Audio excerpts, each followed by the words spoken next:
Alright, खुदा के नाम में हम आपके लिए सलाम लेकर आए हैं, प्यार लेकर आए हैं और बहुत सारी दुआएं हम एक दूसरे के लिए कर रहे हैं। हमने एक कलाम के लिए सोचा एक बात को सामने रखने के लिए जो कि जरूरी है। Why did God allow Israel to even be in slavery? खुदा बाप इजरायली लोगों को ऐसे ऐसे हालात में ही क्यों लेकर गया? And why did he allow it for so long? बहुत सारी ऐसी बातें हैं जो आपको आज बेड़ियों के बारे में एक अच्छा सा पहलू बताएंगी और वो हमको समझने की जरूरत है। आइए कहानी में चलते हैं। एक बार एक मार्केट प्लेस था, एक बाजार था, शुक्र बाजार समझ लीजिए। अगर आपके यहाँ कोई भी लोकल रीजनल डेली बाजार लगता है तो आप वो वाला बाजार समझ लीजिए। और वहां पर अक्सर आपने देखा है लोग चूजे बेचते हैं। ऐसे ही हुआ कि एक बारी किसी ने ढेर सारी डव्स पकड़कर ढेर सारी डव्स पकड़कर उनको बांध दिया। और बांधा भी किस तरीके से, क्योंकि वो अपने काम को दिखाना चाहते हैं। डव्स पकड़कर उन्होंने उनको उनके पैरों में गोल गोल रिंग बांधी और उन गोल गोल रिंग के साथ कबूतरों को भी उन डव्स को भी गोल तरीके से बांध दिया कि वो एक गोल धारे में नजर आए। तो वो कहीं पे भी चलते थे तो वो गोल धारा में चलते थे। आप समझ रहे हैं? उन्होंने एक सर्कल फॉर्मेशन में उन सारी डव्स को बांध दिया। उनके पैरों में रिंग बांध दी और रिंग से अगली अगली रिंग अटैच थी जो दूसरे कबूतर के पैर में थी और डव के पैर में थी। और दूसरी तीसरी रिंग अटैच थी जो तीसरे डव के पैर में थी। इस तरह से वो उनको इस तरह से स्ट्रक्चर कर दिया गया कि वो एक गोल धारा में चलते थे। तो वो बहुत खूबसूरत लगते थे, बिकॉज आप उनको देखोगे तो अगर वो छलांग भी मारेंगे तो पूरा का पूरा गोल गुच्छा छलांग मारेगा। और वो गोल गोल चलते थे तो वो आगे भी बढ़ते थे तो पूरा गोल गोल पूरा एक साथ घूम रहा होता था और फिर वो आगे बढ़ते थे। उसको देख के सब लोग आकर्षित हो रहे थे इसने में, लेकिन कोई भी खरीदने नहीं आ रहा था। फिर अचानक से एक शख्स वहां पर आए जिन्होंने बोला कि मुझे अच्छा नहीं लग रहा कि आपने इन डव्स को, इतने सुंदर बर्ड्स को ऐसे बांध रखा है। आप ये पैसे ले लीजिए, मुझे दे दीजिए। उसने बोला ले लीजिए सारी आपकी। तो उसने ले लिया। उसने बोला अच्छा अब ऐसा करो, इनके पैरों से ये जो छोटी छोटी बेड़ियां हैं, रिंग्स हैं, ये काट दो और इनके रस्से काट दो, रस्सियां काट दो, इनको उड़ने दो। उसने बोला मतलब ये क्यों कर रहे हैं? उन्हें बोला नहीं नहीं, आपको मैंने पैसे दे दिए ना, तो इसका मतलब ये आजाद हैं, ये मेरे हैं। अब ये मैं इनके साथ कुछ भी करूं, आप इनको काट के उड़ा दो। तो उन्होंने उनकी बेड़ियों को काट के, उस पक्षियों की बेड़ियों को काट के उड़ा दिया। लेकिन अजीब सी बात हुई। आपको क्या लगता है क्या हुआ होगा? वो पक्षी उड़े नहीं, वो थोड़ा सा ऊपर उठे और वापस आ गए और वापस गोल धारा में चलने लगे।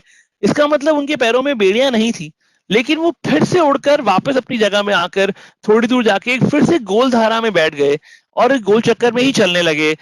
और बड़ा अजीब लगा उस इंसान को। वो गया, उसने उनको शू कर दिया, उड़ा दिया और उनसे बोला कि अरे ये क्या कर रहे हो, जाओ यहाँ से, ये क्या कर रहे हो। और वो कुछ कुछ बोलने लगा उनको। उससे समझ में नहीं आया था ये पक्षी क्या कर रहे हैं।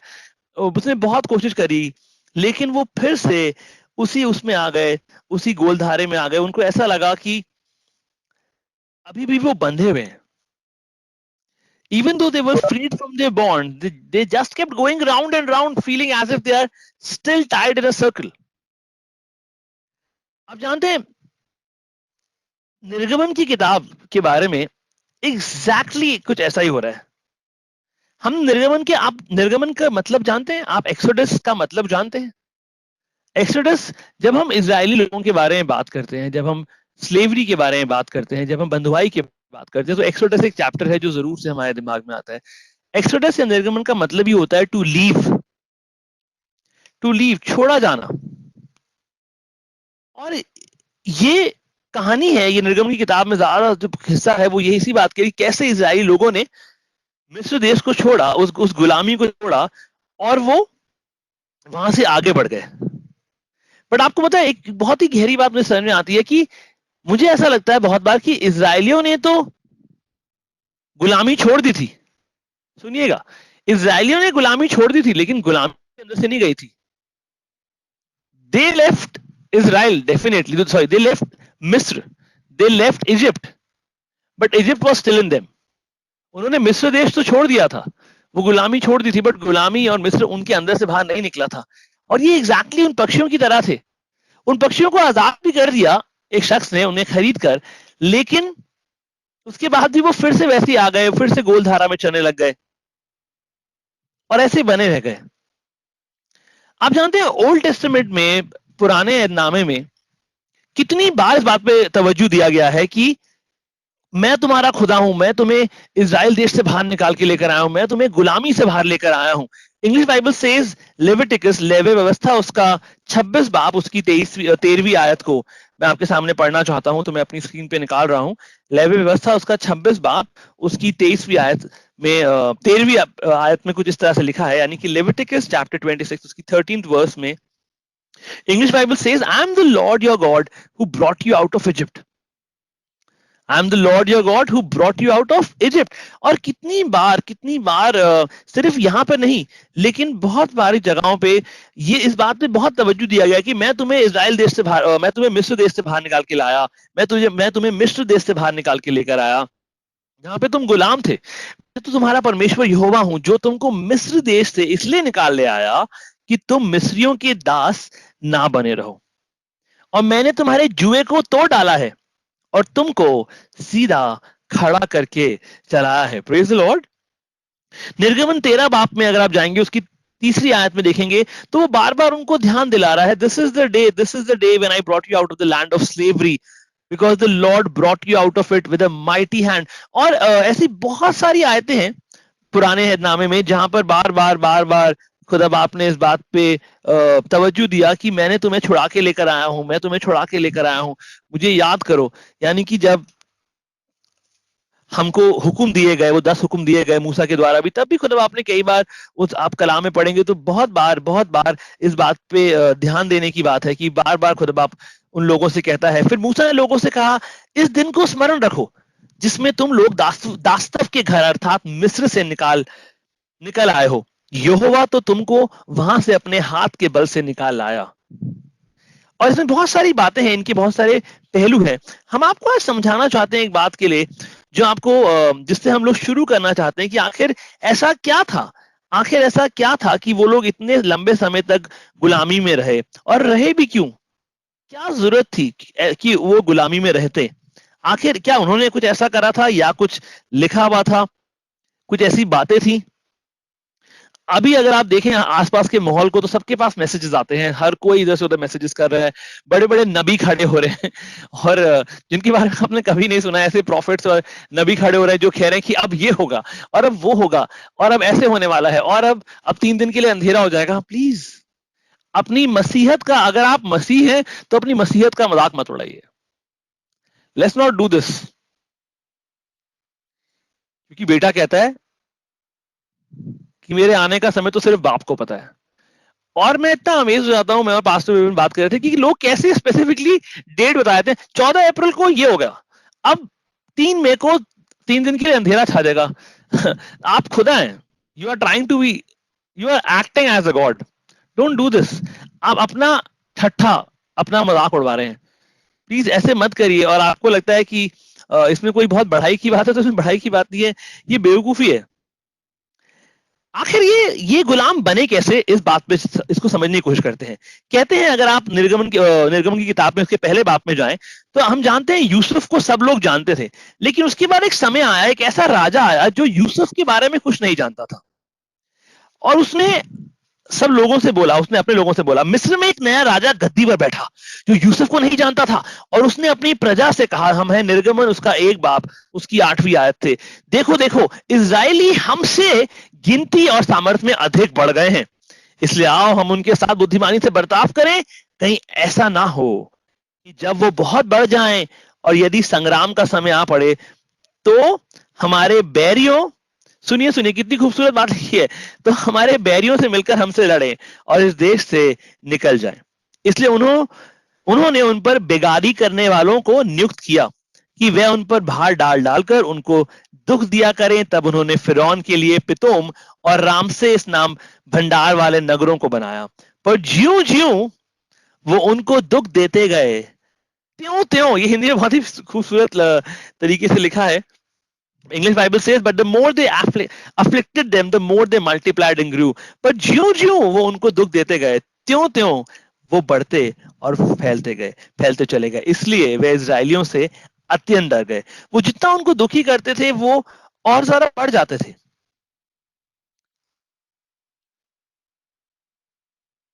आप जानते हैं पहली बात जो हम आपको आज समझाना चाहते हैं खुदा के कलाम में, वो ये है कि जब इजरायली लोग ने मिस्र को छोड़ा, दे हैड अ डेस्टिनेशन, उनके पास एक जगह थी, उनको पता था उनके पास एक मंजिल है। क्या था, कहाँ जा रहे थे, जानते हैं वो कहाँ जा रहे थे?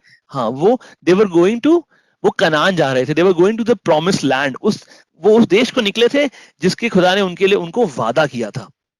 खुदा ने अब्राहम से वादा किया था कि मैं तेरे आने वाली पीढ़ियों को हमेशा हमेशा उनके उनको एक घर दूंगा हमेशा के लिए।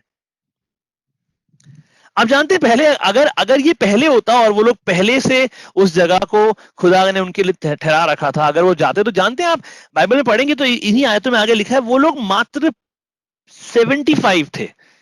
They were only 75 when they first came to Egypt. They were just 75 people, 75 लोग थे। लेकिन आप जानते हैं जब उन्होंने इजिप्ट छोड़ा, जब मिस्र छोड़ा, वो लोग 6 लाख लोग थे। 6 lakh, 600,000, and that too only men. और ये पूरी एक फाइटिंग फोर्स थी। आप जानते हैं, just for the I am telling you, just for the perspective, सिर्फ इसलिए कि आप इस बात को समझ पाए, आपको समझाना चाहते हैं, वर्ल्ड वॉर टू में जब संयुक्त राष्ट्र ने अपनी सारी सेनाओं को इकट्ठा करा और दुनिया में तबाही मचाई, वो लोग कुल 1,56,000 के आसपास थे। और यहाँ पे इजरायली लोग 6 लाख थे। These were 6 lakh mighty main. आप पढ़ के देखिए उनके बारे में, उनके deal doll, they were very strong. जब खुदा ने जब खुदा ने आप जानते हैं कैसे कैसे हुए? Because it was the chains of the slavery that made them ready to take hold of what God has promised for them. इन बेड़ियों ने जो उनकी जिंदगी में आई, ये बेड़ियां जो आई, डेफिनेटली वो खुदा की तरफ से नहीं आई, लेकिन जो बेड़ियां आई उसने उनको मजबूत बना दिया कि वो अपने उस प्रॉमिस लैंड को क्लेम कर सकेंगे, कि वो उस देश को जिसके लिए खुदा ने उनसे वादा किया था उसको ले पाएंगे। दूसरी बात, जब खुदा ने इजराइल को इजरायली लोगों को मिस्र में भेजा, तो उसने उनको, ये बहुत जरूरी और समझने वाली बात है, हम इस बात से बड़े परेशान होते हैं कि हमें खुदा बाप अलग कर देता है। हमको लगता है खुदा बाप ने हमें अलग कर रखा है, यार क्या क्या चक्कर है, खुदा हमको अलग करता है, हमारे दोस्त नहीं है। मैंने बहुत सारे जवानों से बात करी, सबको लगता है कि उनके स्कूल में उनसे कोई बात नहीं करता, हमारे ऑफिस में हमारे कोई दोस्त नहीं है, हमसे कोई बात नहीं करता, हम अलग अलग घूमते हैं, हम अकेले रहते हैं। आप जानते हैं इजरायलियों का जो जगह थी वो एक अलग थी। उन गोशन नामक एक नगर में रखा गया था, बिकॉज इजिप्शियंस वर वेजिटेरियंस। जो मिस्री लोग थे दे वर वेजिटेरियंस। आप जानते हैं उनके सिर्फ और उनको मीट खाने वाले बिल्कुल पसंद नहीं, उनको मांस खाने वाले लोग बिल्कुल पसंद नहीं थे। सो सोच के देखिए कि उनके मांस खाने वाली इबादत से जो कि इजरायली थे, आप जानते हैं, वो इजिप्शियन कल्चर में फिट नहीं हुए, वो संस्कृति का हिस्सा ही नहीं थे। इजरायली लोग मिस्री मिस्री संस्कृति का हिस्सा नहीं थे, बिकॉज वो लोग नॉनवेज खाते थे और मिस्री लोग वेजिटेरियंस थे। तो उन्होंने उनको एक गोशन नामक एक अलग से नगर में दिया, उनसे बोला कि इनको यहाँ पे रखते हैं। आप जानते हैं गोशन नामक जो जगह थी वो सिर्फ भेड़ बकरियों के चराने के लिए अच्छी थी। वहां पे आप कोई भी साग पात नहीं उगा सकते थे। It was not good for growing crops. That land that Egypt gave to the Egyptians gave to Israelites, that was not good. वो अच्छा नहीं था कि वहां पे कुछ फसल उगा सके, लेकिन वो इसलिए था कि वहां पे आप अपनी कैटल को, अपनी भेड़ बकरियों को चरा सकते हो। और ये जो गोशन नामक देश, अगर आप इसके बारे में पढ़ें तो आपको समझ में आएगा, ये दक्षिण राज्य की तरफ था। ये मानी कि बहुत सारे और जो जोरावर कंट्रीज हैं, जोरावर देश हैं, उन सब देश, वो सारे देश गोशन के दक्षिण हिस्से में आते हैं। और आप इसको कभी भी पढ़ सकते हैं, कभी भी मैप खोल सकते हैं आप, आज भी इजिप्ट का, इजराइल का आप देख सकते हैं, इजिप्ट का, कि किस तरह से जो गोशन नामक देश है वो जो नगर है वो किस जगह पे आता था। इतने लंबे समय तक आखिर क्यों? मतलब उन्हें उन्हें इसका मतलब उनको अलग करके रखा गया, उनको हर चीज से खुदा ने अलग करके रखा, कि वो उन लोगों से, उनकी बातों से आप जानते हैं ना कि इन्फ्लुएंस होना बहुत आसान है। लोहा लोहा लोहे को तेज करता है, एक लोहा लोहे को तेज करता है, हम इस बात को रखते हैं। और अब इस बात को जानते, लोग बोलते हैं एक खरबूजा रंग बदलता है।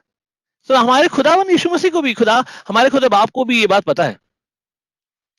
बहुत बार हमारे कॉलेजेस में फ्रेंड नहीं बन पाते, और मुझे भी लगता है कि हाँ, मेरे बहुत सारे दोस्त नहीं थे, और उसके लिए मुझे उदास होने की जरूरत नहीं, कि अब मुझे लगता है, जानते हैं कितने सारे दोस्त थे जो जो ड्रग्स में पड़ गए, कितने सारे दोस्त थे जो गलत संगति में पड़ गए, कितने सारे दोस्त थे जो शायद हवालात में बंद हुए, एक्सीडेंट्स में चोटें लगी, क्योंकि क्योंकि उनके आसपास का माहौल, उनके आसपास के लोग, उनका उनके उनका उठना बैठना बोलना चालना सब अलग होता चला गया। और मैं हमेशा अकेला रहा, अकेला चला, इस बात सोच कि क्या खुदा बाप, क्या मतलब मसीहत में चलना में हमें अकेले रहना पड़ता है। खुदा बाप अगर आपको प्रिजर्व करना चाहता है, अगर आपको संभाल के रखना चाहता है, तो इसमें आपको खुदा बाप की बातों पर ध्यान लगाने की जरूरत है और समझने की जरूरत है। आप उसके हाथ में हैं, वो आपको अपने हाथ से नहीं निकलने देगा। अगर आप टूटेंगे भी तो भी वो अपने हाथ में रखेगा। निर्गमन 2 बाब उसकी 23वीं आयत में लिखा है, during that long period the king of Egypt died. कुछ ऐसा समय आया जब कुछ लंबे समय के बाद जब वो जो फिरौन था, यानी कि हम इसको हमेशा इजिप्ट के राजाओं को फिरौन कह के पुकार बुलाते हैं। यहाँ पे दूसरे बाब की 23वीं आयत में एक बात लिखी है और लिखा है, बहुत दिनों के बीच पर मिस्र का राजा मर गया और इजरायली कठिन सेवा के कारण लंबी लंबी सांस लेकर आहें भरने लगे और पुकार उठे, और उनकी दुहाई जो कठिन सेवा के कारण हुई वो परमेश्वर तक पहुंची। Hallelujah. This is so very important. ये इतनी खूबसूरत बात है। उनकी दुहाई खुदा तक पहुंची। आप जानते हैं लॉस एंजलिस की तरफ बहुत सारी ऐसी लंबी केव्स हैं। ज्यादा दूर क्यों जा रहे हैं, आइए भारत में चलते हैं। भारत में अगर आप पहाड़ों पे घूमने जाएं तो वहां पे बीच में ऐसी ऐसी बहुत सारी लंबी केव्स आती हैं जो स्पेशली बॉम्ब से पहाड़ों को तोड़कर उड़ाकर बनाई गई हैं। वहीं पे बहुत बड़ा एक मेजर एक्सीडेंट हुआ था काफी साल पहले, और 1900 की बात है। और एक बार एक एक्सीडेंट हुआ कम से कम 1993 1994 की बात है, आपको गूगल पे मिल सकता है। और जिसमें लड़ाई हुई तो जब जब जब एक्सीडेंट हुआ तो एक लेडी थी, वो गिर गई और घाटी में उनकी गाड़ी अटक गई। उनकी गाड़ी के 2 पहिए घाटी में थे, और जो वहाँ के ऑफिसर्स थे वो सब उनको छुड़ाने के लिए आए। उनकी गाड़ी के 2 पहिए घाटी में, आप समझ रहे हैं। और जो ऑफिसर्स हैं वो उनको छुड़ाने के लिए कह रहे हैं, आप प्लीज आइए आइए। और वो चिल्ला रही थी बहुत जोर की, दर्द हो रहा था, चोट लग गई थी, और वो जोर जोर की चिल्ला रही थी। आप जानते हैं वहां पे जो कमांडो ऑफिसर्स आए, उन्होंने उनको निकालने की कोशिश करी। उन्हें कितना समय लगा उनको निकालने में? उनको 2.5 घंटे लगे। ये सच्ची बात है और ये मजाक की बात है कि 2.5 घंटे लगे उनको उनको निकालना था। 2.5 घंटे लगे? 2.5 घंटे क्यों भाई? 2.5 घंटे में क्या? 2 टायर घाटी में लटके हुए हैं, 2 टायर घाटी के ऊपर जमीन पे लटके हुए हैं, और वो ऑफिसर उनको निकालने की कोशिश कर रहे हैं। 2.5 घंटे लगे। जानते हैं क्यों 2.5 घंटे लगे? क्योंकि हर 1 मिनट के बाद, हर 2 मिनट क्या कहती थी, अरे मैं अपने आप कर लूंगी, अपने आप कर लूंगी, I will do it my self, don't worry, मैं अपने आप कर लूंगी। ये अपने आप करने की जो ये जो आत्मा होती है, मैं अपने आप कर लेंगे, हम अपने आप कर लेंगे, आप नहीं कर पाएंगे। याकूब 4 बाब उसकी दूसरी आयत में लिखा है, you do not have it because you do not, आपके पास नहीं है क्योंकि आप खुदा से मांगते नहीं है। If you don't ask he will wait till you do it. अगर आप मांगे ही नहीं, वो इंतजार करेगा। उनकी लंबी लंबी सांसें लेकर आहें भरने लगे और पुकार उठे, और उनकी दुहाई जो कठिन सेवा के कारण हुई थी वो परमेश्वर तक पहुंची। Israel's never cried out to God. नहीं, उन्हें लगता था वो खुद कर सकते हैं। उनका डील डॉल अच्छा था, they were very strong, they were mighty. वो उनको जितना परेशान करते थे मिस्री लोग, वो उतने स्ट्रांग हो जाते थे, वो स्ट्रांग हो जाते थे और बढ़ जाते थे। वो चाहते थे लड़कों को खत्म कर दिया जाए, सिर्फ लड़कियां लड़कियों को संभाल के रखे, लड़कों को खत्म कर जाए। लेकिन जो दाइयां थी, उनके दिल में ऐसी बातें आई, खुदा ने ऐसी बात डाली कि वो उन लड़कों को बचा लेती थी।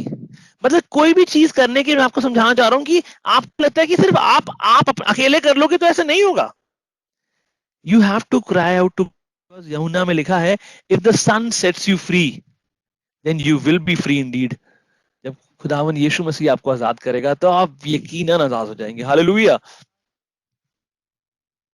तो इसका मतलब अगर हमें खुदावन ने आजाद करा है, मतलब सब कुछ एकदम मस्त होना चाहिए ना, सब बहुत अच्छा। We should feel as if we are wearing rose coloured glasses. सब कुछ बहुत अच्छा होना चाहिए, कोई कोई टेंशन नहीं, कोई दुख दर्द नहीं।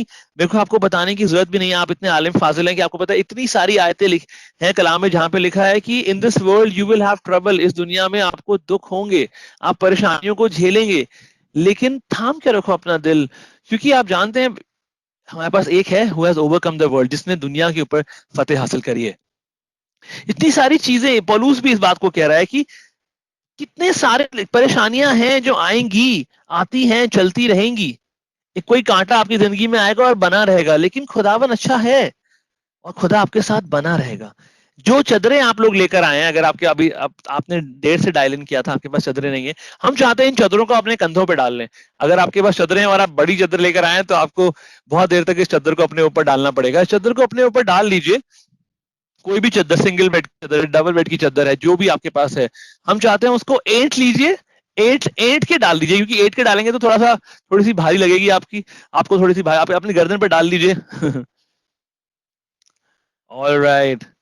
आप जानते हैं, मैं कुछ किसी चीज एक डॉक्टर की एक किताब को पढ़ रहा, जहां पे लिखा था कि वो लोग जो बहुत ज्यादा दुख दर्द से होके गुजरते हैं, they go under situation which is called as post traumatic disorder. यानी कि जब वो ट्रॉमा या उस तकलीफ को सहते हैं, तो उसके बाद एक ऐसा वक्त आता है उनकी जिंदगी में जब कुछ अजीब हो जाता है। उन्हें तकलीफ होती है, लेकिन बहुत बार डॉक्टर्स ने इस बात को स्टडी करा कि वो लोग जो इतनी ज्यादा तकलीफों में से गए हैं, जिन्होंने अपने अजीजों को खोया है, जिन्होंने चोटें खाई हैं, एक्सीडेंट्स का सामना करा है, या जो बैंकक्रप्ट हुए हैं, उसके बाद फिर मेहनत से पाई पाई जमा करके फिर खड़े हुए हैं, और उससे पहले कंगाल हो गए थे, उसमें कुछ और उनकी जिंदगी में कुछ बहुत मजबूत होता है। जानते हैं क्या होता है उनकी जिंदगी में? They built this gratitude for being alive. वो शुक्रगुजार हो जाते हैं खुदा से कि उनको जिंदा रखा है। वो चीजों को एक अलग नजरिए से देख पाते हैं। उनका ईमान मजबूत हो जाता है, उनका ईमान बढ़ जाता है, लोगों में उनका ईमान बढ़ जाता है, डॉक्टर्स में उनका ईमान बढ़ जाता है, खुदा में। पहली बात जो आपको समझाना चाहता हूं, God allowed change in the life of Israelites so that they could become stronger, ताकि वो लोग मजबूत हो सके। खुदा बाप ने उनकी जिंदगी में बेड़ियां इसलिए आने दी, चाहे आप वो मसीह मसीह कलाम को जानो। कितने सारे क्रिश्चियन बच्चों को मैंने देखा है जिनको लगता है, अरे यार क्रिश्चियन भाई बहन, क्रिश्चियन बच्चों में तो कोई अच्छी लड़की नहीं मिलती, वहीं लड़कियों को लड़कियां नहीं मिलती, लड़कियां कहती हैं वो क्रिश्चियन लड़के तो अच्छे होते ही नहीं है, इसलिए हम खुद बाहर जाके we try to act God. हमको लगता है हम अपने आप अपना चुनाव कर लेते हैं, हम अपने आप चुनाव कर लेंगे। Sometimes God will allow change to come into your life, चाहे आप जवान हो चाहे आप बुजुर्ग हो। बहुत बार खुदा आप उन बेड़ियों को लेकर आता है ताकि आपको दुनिया से अलग रखे, ताकि आप दुनिया से प्रभावित ना हो, so that you are not influenced and you do not become of this world. आप ये वाली बात जानते हैं ना कि हमको दुनिया में तो रहना, लेकिन दुनिया के होके नहीं रहना। और खुदा एग्जैक्टली ये करता है, आपको दुनिया में तो रखता है लेकिन गोशन में रखता है। आपको दुनिया में तो रखता है लेकिन दुनिया के होने नहीं देता। वो बेड़ियां लेके आता है ताकि आपको मजबूत कर सके, पहली बात। दूसरी बात, वो बेड़ियां इसलिए लेके आता है कि आपको अकेला कर दे, ताकि आप गलत चीजों से प्रभावित ना हो। मैं भी अपने कॉलेज में क्राउड का हिस्सा होना चाहता था। मुझे लगता था यार क्राउड में क्यों नहीं, क्यों क्राउड का हिस्सा नहीं बन सकते, क्यों सबके साथ घुल मिल नहीं सकते, क्यों लोगों के साथ रात में पार्टियां नहीं कर सकते, क्यों रात में लेट नहीं आ सकते, क्यों एक बियर नहीं पी सकते यार, क्यों एक कहीं पे जाके कहीं सिगरेट नहीं पी सकते। जानते हैं देखो, जब आप आपको तोड़ के घुटनों पे लेके आता है, तो आप इतनी मजबूती से खड़े होते हैं कि उसके बाद आपको कोई गिरा नहीं सकता। आप खड़े होके किसी को अपने आप को धक्का देने के बोलिए, और घुटनों पर आके किसी और को अपने को धक्का देने के लिए बोलिए। जब आप घुटनों पर होंगे ना, आप गिरेंगे नहीं आसानी से।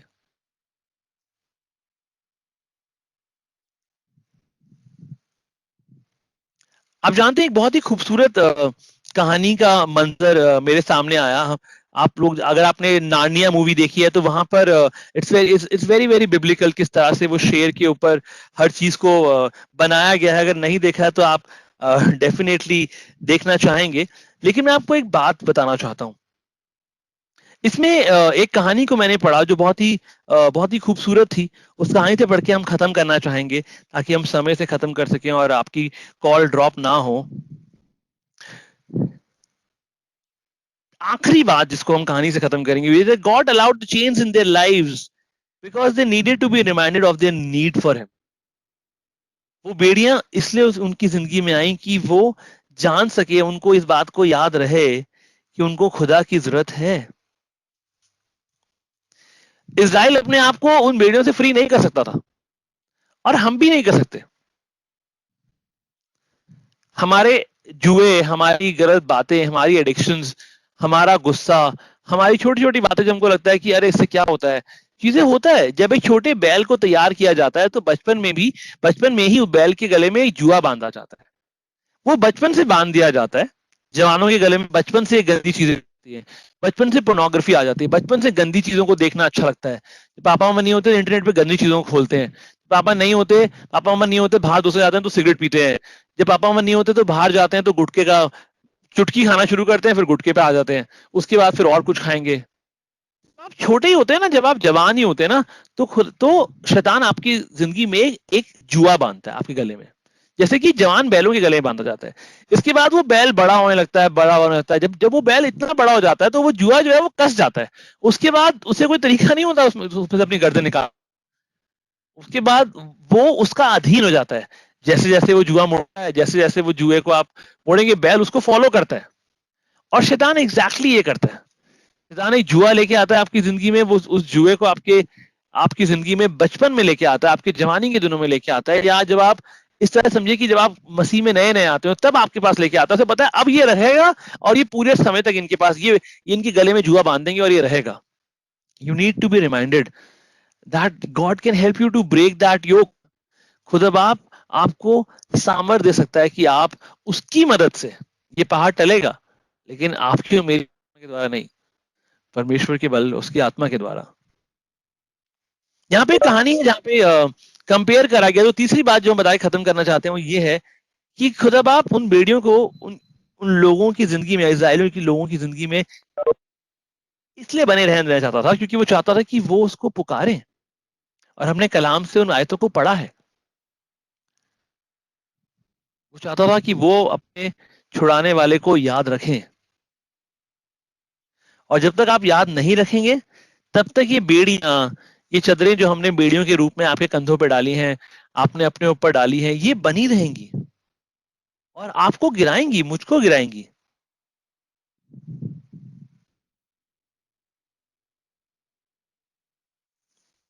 और खुदा बाप ने उनकी बेड़ियों को तोड़ा कि वो उनको एक गवाही दे सके। यहाँ पे जिक्र है, एक एक ऐसी कहानी बताई गई है जहां पर एक शख्स था। दो दो बसें दिखाई गई हैं। एक बस वो है जो, ये वो बस है जो अलग अलग जगहों पे जाती है। दो बसें हैं और लोगों का एक चुनाव है कि वो कौन सी बस बस में बैठ के सफर करना चाहते हैं। वो एक बस है जो स्वर्ग की तरफ जा रही है और एक बस है जो वो नरक की तरफ जा रही है। तो सबके पास ये फ्री विल है, आजादी है कि वो अपने आप बस का चुनाव कर सकते हैं।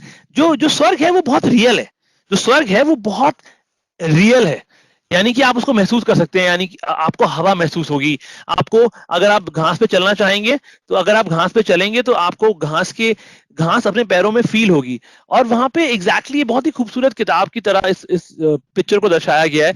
उसके बाद जो स्वर्ग गए थे वो लोग बड़ी खूबसूरती से पानी के ऊपर अपने पैरों को रखते हैं तो उनके पाँव पानी में नहीं जाते, पानी के ऊपर ही बने रहते हैं और वो पानी के साथ साथ ऐसे बहते चले जाते हैं। उसके बाद अगर आप इस किताब को पढ़ेंगे, और इसके बाद इसका नाम है द ग्रेट डिवोर्स। एक्चुअली इस किताब बहुत ही खूबसूरत किताब है और इसमें एक एग्जाम्पल दिया गया है जिसको मैं आपके साथ बांट रहा हूँ। और ये कहानी उसके बाद वो आगे चलती रहती है। फिर एक शख्स को दिखाया है जो इन सारी चीजों को महसूस करता है, घास को, हवा को, पानी को, बादलों को, और बहुत सुंदर तरीके से। उसके बाद फिर भी वो वापस जाना चाह रहा है और वो स्वर्ग, और उसे यकीन नहीं आ रहा कि उसको स्वर्ग मिल गया है। उसको यकीन नहीं आ रहा कि मतलब उसे बहुत तकलीफ हो रही है, परेशानी हो रही है ये समझने में कि वो स्वर्ग में है। और उसे लगता है कि उसको वापस नरक वाली बस में चले जाना चाहिए। तो वो वापस नरक वाली बस में जाने की कोशिश कर रहा है। और वो जब वापस जा रहा है तो उसने देखा उसके उसके कंधे पर एक छिपकली बैठी है। उसके कंधे पर, सुनिएगा ध्यान से, उसके कंधे पर एक एक छिपकली बैठी है। और वो छिपकली बार बार उसके कान में कुछ बोल रही है। वो छिपकली बार बार उसके कान में कुछ बोल रही है। और जब ये बार बार उसके कान में कुछ बोल रही है तो समझ में नहीं आ रहा उसे कि परेशान होते जा रहा है। और जैसे जैसे वो बस की तरफ जाते जा रहा है, वो अपनी दूसरी बस की तरफ जाते जा रहा है और वो समझ नहीं पा रहा कि मैं क्या करूं। वो रुकना चाह रहा है, स्वर्ग की तरफ पीछे मुड़ के देखता है और वापस उस बस की तरफ जा रहा है जो नरक में जाने के लिए तैयार खड़ी है, जिसका जिसका ड्राइवर उनको नरक में लेकर जाएगा। अचानक से एक फरिश्ता आता है कहीं पीछे पेड़ के पास से और उससे पूछता है, तुम चाहते हो मैं इस छिपकली को जो तुम्हारे कंधे बैठी है इसको मार दूं, हटा दूं इसको? ये तुम्हें चुनाव करने में तुम्हारे को परेशानी दे रही है ना, ये तुम्हें चुनाव नहीं करने दे रही ना, ये तुम्हें परेशान कर रही है ना, मैं इसकी गर्दन उड़ा देता हूं। अब वो इंसान बड़ा हैरान हो रहा है, कह रहे यार ये मेरे पास कब से है, मतलब मेरे को इतने सालों से मेरे साथ है और इसने मुझे बहुत सारी बातें बोली हैं और मेरे साथ रहती है, तो मतलब क्यों मारना है ना इसको। आप समझ रहे हैं? आप समझ रहे हैं कि क्या मतलब कैसे करते हैं हम लोग अपनी बेड़ियों को उन पक्षियों की मानिंद, अपनी बेड़ियों को उन पक्षियों की मानिंद, हम जिनको बेड़ियों से आजाद भी कर दिया है, उस बैल की मानिंद जिसके जुए को तोड़ भी दिया है, हम फिर उन गोलधारा में चलते हैं, हम फिर वैसे ही बने रहते हैं। आप मदद नहीं मांगेंगे, फरिश्ता सामने आए खड़ा हो गया, उसने बोला मैं इसको छिपकली को अभी तोड़ देता हूं, अभी मार, अभी काट देता हूं इसकी गर्दन।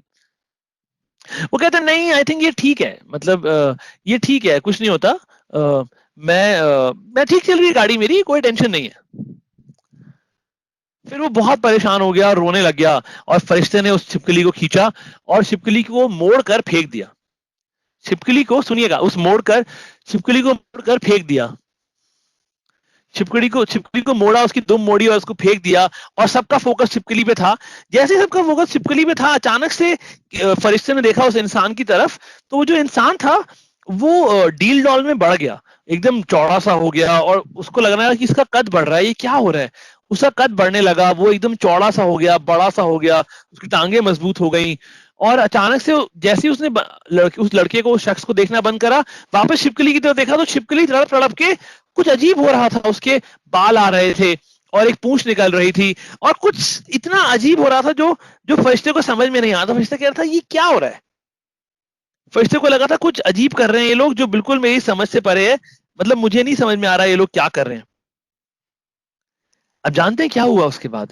उसके बाद वो जो छिपकली थी जिसको मोड़कर फेंक दिया गया था, वो जो बेड़ी थी जिसको तोड़कर फेंक दिया गया था, वो उसने एक घोड़े का रूप ले लिया। उस छिपकली ने एक घोड़े का रूप ले लिया, एक सुंदर घोड़े का रूप ले लिया, और वो जो शख्स था वो एक वॉरियर बन गया।